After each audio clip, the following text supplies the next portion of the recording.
Well, thanks so much to the Al-Sharq Forum, Wadah Khanfar, and others for this gracious invitation. Ben Istanbul'da olmaktan çok mutluyum. I'm very happy to be here. I would like to begin by talking a little bit about the colonial legacy, being a historian in the Middle East.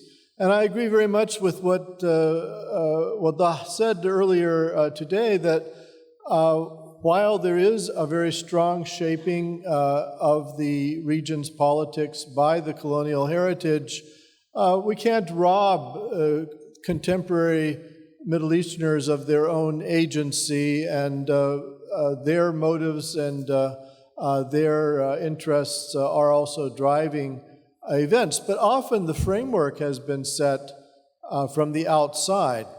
And the first point I'd like to make is that one of the things the colonial period did in the Middle East was to set a tradition of robbing local governments of autonomy. So during World War II, for instance, Libya was under Italian rule and Egypt was under British rule. When Britain and Italy went to war, so did Egypt and Libya.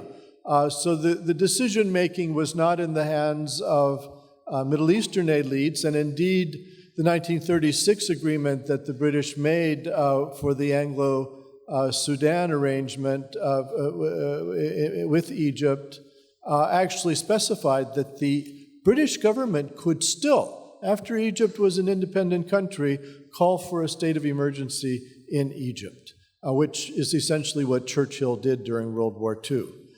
And one of the downstream effects of this lack of autonomy of the region is still today. Often governments refer back to the metropolitan power. The Algerian generals are very tight with those in France and so forth. But we have seen some incidents where I think local traditions of peacemaking and peacekeeping have been invoked, and these are often forgotten. The colonial period was also the period in which Islam was tagged as dangerous and violent because the colonial powers felt like it was an element of identity that could be mobilized against colonial rule. But as I said, in the post-colonial period, some important developments occurred, especially with regard to things like peacemaking. And these are often not highlighted, but for instance, Algeria played an important role between Iran and Iraq in the 1975 agreement. That is now in the distant past, but at the time it was an important breakthrough in the relations between the two countries. Saudi Arabia, of course, played an extremely important role in bringing to an end the Lebanese civil war in 1989 at Taif. In 2008, again in Lebanon, the conflict was mediated by Qatar. And more recently, we've seen so far tentative, but ultimately perhaps quite fruitful interventions of a negotiating sort of Oman in the conflict in Yemen. So I think in the post-colonial period, you begin to see Muslim traditions, sometimes of mediation and conflict resolution, re-emerge after a long period of colonial rule. Another legacy that I just adverted to in the region is state of emergency laws. Now, most countries have state of emergency laws, but they are differently configured in each country. In the United States, a state of emergency is usually for, like they're having one in Florida now, it's usually to allow the government to respond to a natural disaster. It does not typically entail the suspension of civil liberties, although it may give police special powers. But in the Middle East, the state of emergency laws in the Arab world were all formed under colonial administrations. And they were put there to allow the generals and viceroys sent out from Britain or France to suspend whatever liberties they had allowed to the colonial subjects. So these state of emergency laws are still used by Israel in the West Bank in the same way, exactly the same way as they were used in the British Mandate of Palestine. The Egyptian state of emergency law goes back to Lord Cromer, and you see similar developments in Algeria, Syria, Jordan. I even saw a press report that Daesh had declared a state of emergency in Mosul.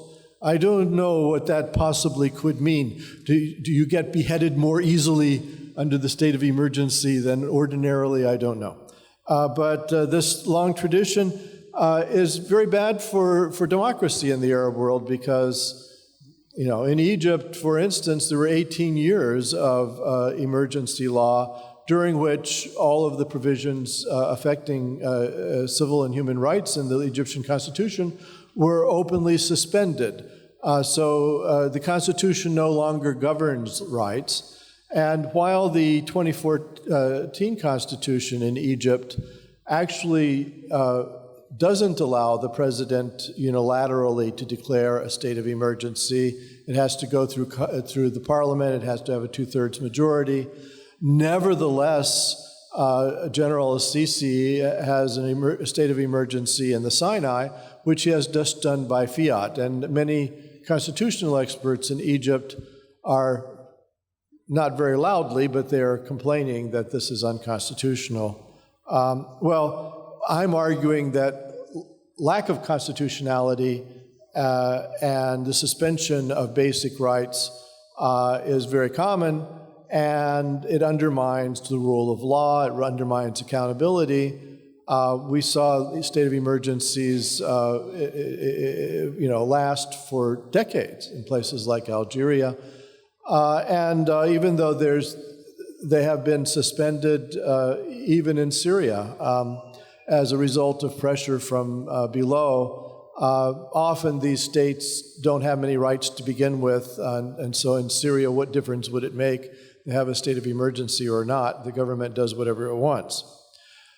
But the other thing that the state of emergency laws do is they militate against checks and balances. They make the government extremely powerful.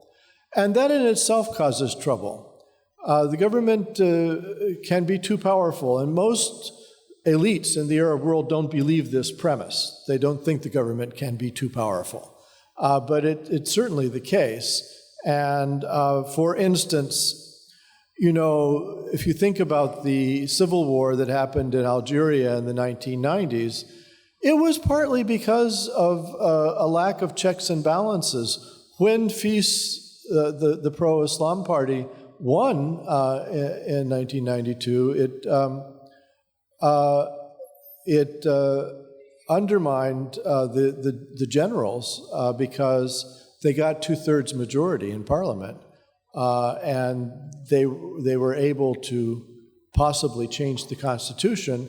And the generals who had been ruling by fiat became afraid somebody else might rule by fiat.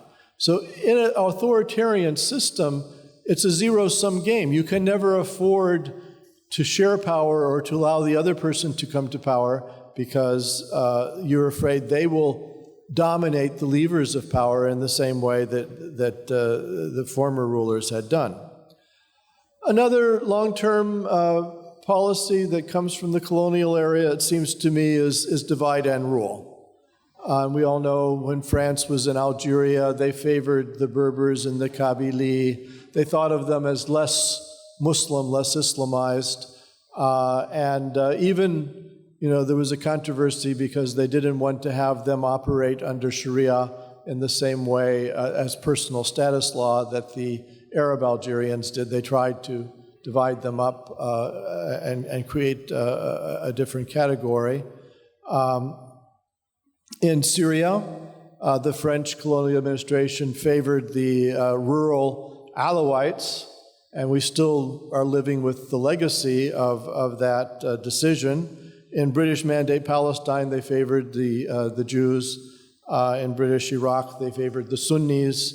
And when the U.S. was occupying Iraq, it favored the Shiites. So this form of divide and rule, divide and conquer politics, while you can't say that it's always done because of a colonial heritage, it certainly set a tradition of governing in this way, which had long-term downstream effects. And in my view, the colonial era won't really be over in the Arab world until governing elites decline to use these colonial methods of rule. Another negative legacy of the colonial period was over-centralization. Obviously, a colonial administration is ruled by a viceroy, somebody sent out from Paris or London to rule the place. And typically, they didn't have a lot of democratic limitations. And, you know, it runs through the entire governing apparatus. So, aside from Iraq, I don't believe there's any Arab country where provincial governors are elected. They're appointed by the center. This is true in Egypt. It's true throughout the region. And therefore, the provinces don't have a say in governance. So right about now, the United States cannot be held up as a model of politics. I agree. But you know, if you wanted to change the Constitution in the United States, you not only have to get a 2/3 majority in the legislature, in the Congress, but you also have to have 2/3 of the states agree to the change. And the states can do this because they have state elections and they can have state referendums. There's a democratic life in the area of the province or the state. In the Arab world, again, aside from Iraq, there is no such institution. Even in British South Asia, the successor states of Pakistan and India do have elections for what they call the chief minister of the province, and there are provincial legislatures. So the Indians and the Pakistanis have gotten beyond the old British centralized way of doing things. But in the Arab world, those countries formerly ruled by Britain or France, still the center is appointing the provincial governors. And in my view, you will never get real democracy unless you get democracy from the grassroots. So municipal democracy is important, provincial democracy is important, and that leads to democracy at the center. You take a city like Cairo, there's no elected mayor. I mean, that's weird. And Cairo suffers for it because people in Cairo don't have somebody who represents them, who they put there to do certain things. And so city services are the pits and so forth. The final point I would make about the negative colonial heritage was that the colonial powers were not interested in industrialization or promoting local technology while they were there. Probably it's not true that they put barriers in the way of founding factories and industries in places like Egypt or Algeria. We can't find good evidence in the archives of them, you know, refusing permits or whatever. But they didn't promote it. And starting up a new sector of the economy, because most of these countries were largely agricultural, and they were largely agricultural until quite recently. Starting up a new sector of the economy like industry, we historians, unlike the free market economists, believe that the government plays an important role in that. So when you look at the Meiji Restoration government of Japan and the way that it promoted the zaibatsu, the modern corporations and industries, you look at what happened at post-war South Korea, government plays an enormous role. That role was not played in the Middle East by the British or the French colonial administrations. When you had post-colonial governments, they were saddled with very, very small, undeveloped industrial sectors, and they haven't ever really managed to overcome that deficit. So you have, in most Arab countries, large numbers of marginal workers in the informal sector. You have large numbers of landless peasants and sharecroppers, day laborers, very little incentive for personal property or profit making. And this has continued to this day. You know, Egypt and Syria are still roughly 50% rural economically. This is, I mean, in the world, this is a very low statistic. If you contrast what the Deng Xiaoping policy in China achieved, we had a communist country which put in incentives for economic productivity on a personal basis. The Chinese have had this enormous run of 10% year growth until very recently that went on for 3 decades.